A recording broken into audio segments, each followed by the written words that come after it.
Jeff Howe joins us now, and I wouldn't say it was an unpredictable week, but kind of a crazy week. This is what Patriots fans were hoping for, and it got a little nerve-wracking there when the Texans took a lead late in that game.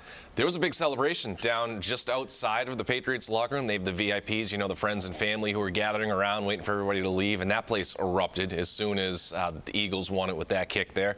You had some Patriots celebrating. They were all sort of bunkered into the equipment room or the training room right before they sort of came out and started talking to the media. You could hear a little celebration in there. They were watching the game on their phones and stuff. So, look, it's like the last month never even happened. They're back in control of the number 2 seed, a first-round bye, just like they were supposed to, you know, start the season off with. It is crazy, though, because what do you think made them decide that today was the day they were going to run? We heard Bill Belichick say, like, we don't necessarily say we're going to run so many running plays over the course of a game.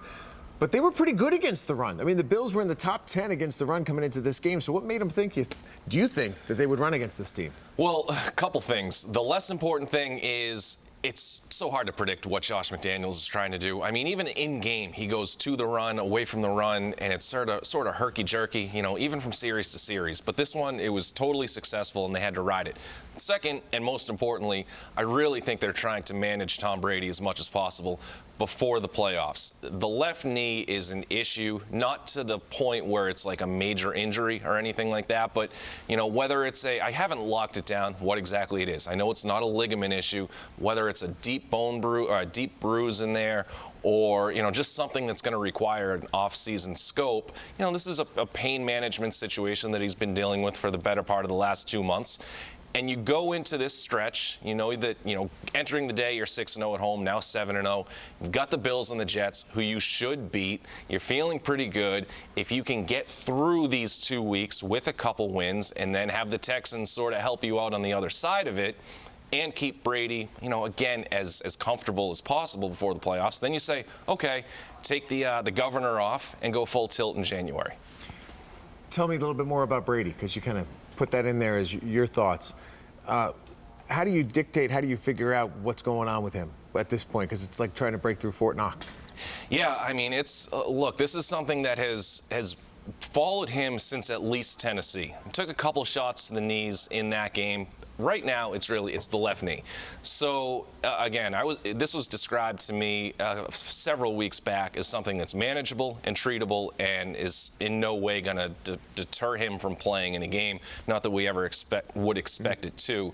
And then the other side is, you know, again, even though they are managing him to an extent, and you haven't totally seen, you know, full tilt Tom Brady in recent weeks. I mean, shoot, coming out of the gate, you know, when he went out for the pregame warm-ups on Sunday, he stopped at about the 40, 50-yard line. He didn't go all the way down to the end zone to hype up the crowd.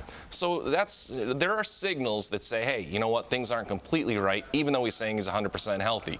So, you know, you just sort of make sure that he is, I think I just want to use the word comfortable going into the playoffs, because, you know, this isn't a situation where I think it's going to worsen over the next couple weeks. It's just, can you make sure the pain is manageable enough?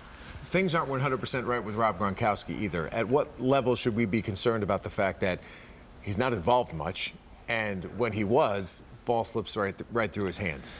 Yeah, I mean, well, I think to sort of add a little context to that, I was ready to hit the panic button after the Minnesota game because the blocking wasn't there. You know, sometimes he'll slump in the pass-catching department, but he's always 100 out of 100 in blocking. That wasn't the case against Minnesota. So I started to say, oh, my goodness, you know, he had that long layoff, comes back for the bye, looks pretty decent against the Jets, and then is this going to be like an every other week thing? Is it, you know, can you hold up in successive weeks? And then he comes back the next week against Miami and has a terrific game, albeit in a loss. So I don't know. It's so hard to get a read on him. Like, I don't think the back is miraculously just going to start feeling better. I don't know how bad the ankle is, but when you see him go 0 for 3 in the target department, you know, that's a concern. But again, when you got the Texans just helping you out with a little Christmas miracle here, you're going to give them a chance to rest for a couple weeks. Yeah, I think today's win also is a good opportunity to continue the teaching because it wasn't clean. You know, there were a lot of mental mistakes. There were a lot of things that were out of character for guys who you typically don't see make mistakes. And now Edelman, yes, great touchdown run, incredible instinctive move to get to the end zone, but another penalty, you know, another drop, you know, stuff that's very costly. Rex Burkhead, out of character to see him do the things he did today. So I think that they can harp in on these guys and say, let's fix this stuff because we're not going to play deep into January if you're playing that way.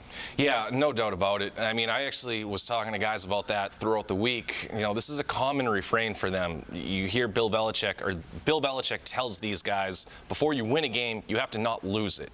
And, you know, in years past, players have told me that Belichick will sort of have a spin-off of that message, and he'll say, look, just play a smart, mistake-free game, and the other team will lose it.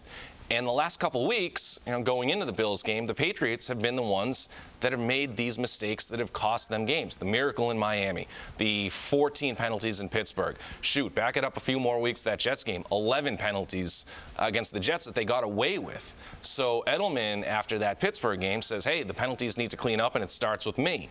But he had 2 more, and one of them was in one of those punt blocking types of things that he continuously gets himself wrapped up in. Just, again, a mental mistake that when you start to play better teams next month, you can't expect to get away with that. You know, you can get away with having like one area, whether it's penalties or you know, 1 or 2 turnovers. You start combining bad performances in multiple areas, that's a recipe for elimination.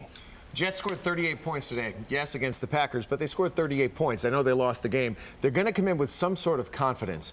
To talk about the defense a little bit, Patriots, and what they're going to be facing with a divisional foe who wants to come up here and do nothing but spoil the Patriots and knock them out of that bye week and knock them to wild card weekend. Yeah, and you know what? Adding to that, Sam Darnold played well again, and they actually have something to try to build toward next season. So they're going to rally around Sam Darnold. Whether or not Bowles is there, probably not. At least you get your quarterback. So they're going to fight for him, and they're going to fight to try to spoil the Patriots' little party there at Gillette Stadium, like you were saying. So, you know, they're maybe a little more dangerous than we gave them credit for.